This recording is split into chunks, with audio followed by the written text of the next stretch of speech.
Welcome back to the channel. Now, join us as we try and seek out the last two cars from Series 5.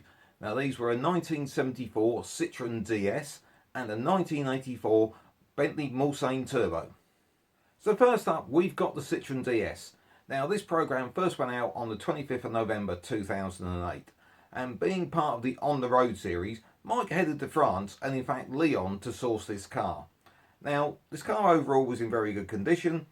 It was more of a refurbishment than a restoration.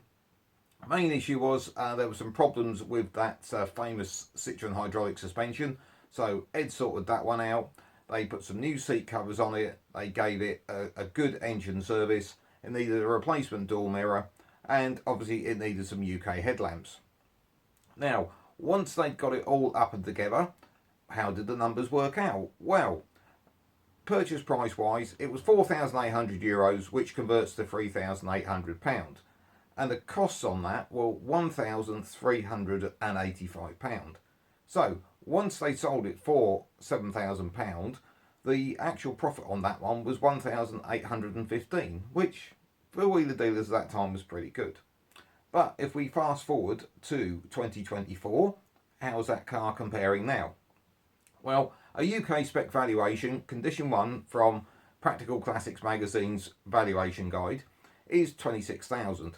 Now, because this car is left-hand drive, I obviously get slaughtered if I use that price. So I've knocked more or less 10% off it to make it £23,500. So that gives an uplift on the original value of £16,500.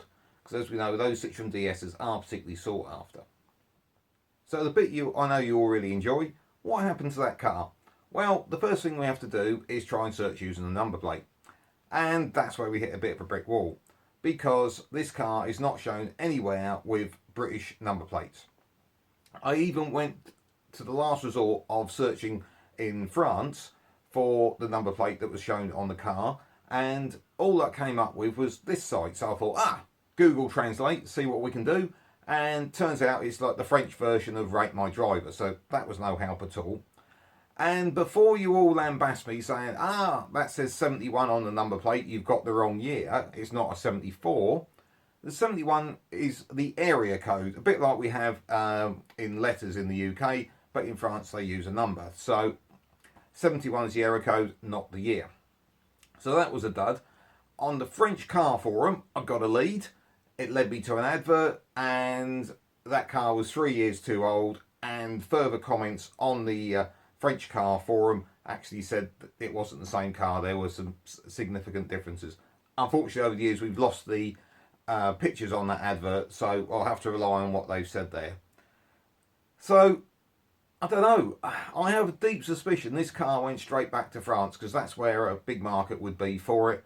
And, well, I hope Ed kept the receipt for those UK spec headlamps, because they wouldn't have had to stay on the car very long. But, of course, if you've got any idea where this thing is, please give us a shout. So on to the last car of Series 5. And this was a 1984 Bentley Mulsanne Turbo. And this program went out first on the 2nd of December 2008. Now, Mike sourced this car at a well-known Bentley and Rolls-Royce spares supplier called Flying Spares. And he paid just $3,250 for it. It was a bit down at heel, and they decided they were going to give it a bit of a modernising makeover, shall we say. And what they did, in the main, was actually repaint the car from its sort of rather boring blue, shall we say, to storm grey. Now, obviously, this car is roughly the size of a football pitch, so that took Ed quite a while to get that car rubbed down, ready for a repaint, and there was obviously a fair bit of cost involved.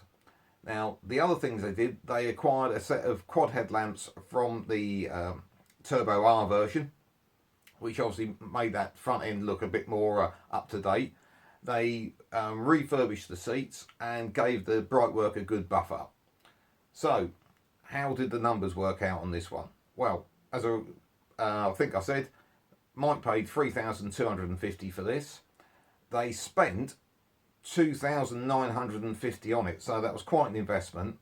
But they managed to sell it for $8,000, and that left them with a profit of $1,800. So not too bad at all. How do we look when we fast forward to 2024? Well, interestingly, back to Practical Classics valuation guide, they say that car now is worth 10,500. So in the intervening years, that car has only sort of crept up by 2,500. So still something that's not overly sort of sought after. So the values are quite soft on those at the minute. So what you really want to know is what happened to a 783 YGF. Well, now we've got a number plate for this one, we can head over to My Car Check and see what we can find out. Well, the good news is it's still listed, and we can whiz down to the MOT, gives us a good pulse rate for a car. Had MOT in 07, 08, 09. Last one expired in September 10. And interestingly, over those MOTs, it had only done a couple of thousand miles, so it really hadn't been used very much. But if we look further up, we've got a export notification. And yes, this car left the UK on the 1st of October 2010. Now, this is where you expect me to say, I can't find it. Not this time, I have found it. And thanks to two different sources. The main one that I came across it on was the BentleySpotting.com site, where someone had posted in November 2011 that this car had appeared in Australia.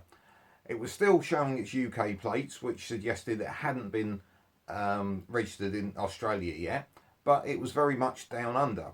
And understanding was somebody from Australia had purchased it in the UK and exported it out there.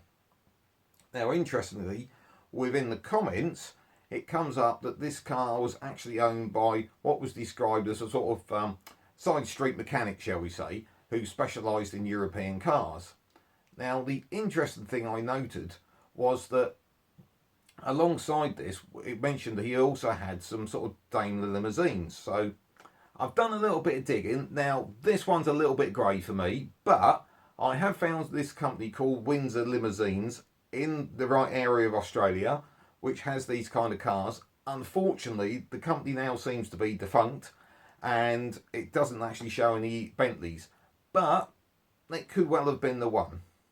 And over on one of our other good sources, which of course is Pistonheads, CAFAG 2001 started a similar thread saying that they had spotted this car in Australia in 2011. And an interesting reply came from Jordan, who said that they'd actually seen the car for sale back earlier in 2011, and it was on eBay Australia, but apparently it made no reference to the fact that it was the wheeler dealer car, and also the importer of the car, who was the one selling it, was claiming money troubles, which is why they needed to sell it on. And apparently at that point the car was not Australian compliant, which is why it was not on local plates. And Jordan was actually interested in the car, but in the end decided against it, as in their words, they felt the auction and sale was a bit fishy, so decided to leave it. And I'm afraid at that point I'm all out. That's the best I can find for you. If anybody out there knows more of what happened, I know some of you guys out in Australia do watch us, it would be great to find out.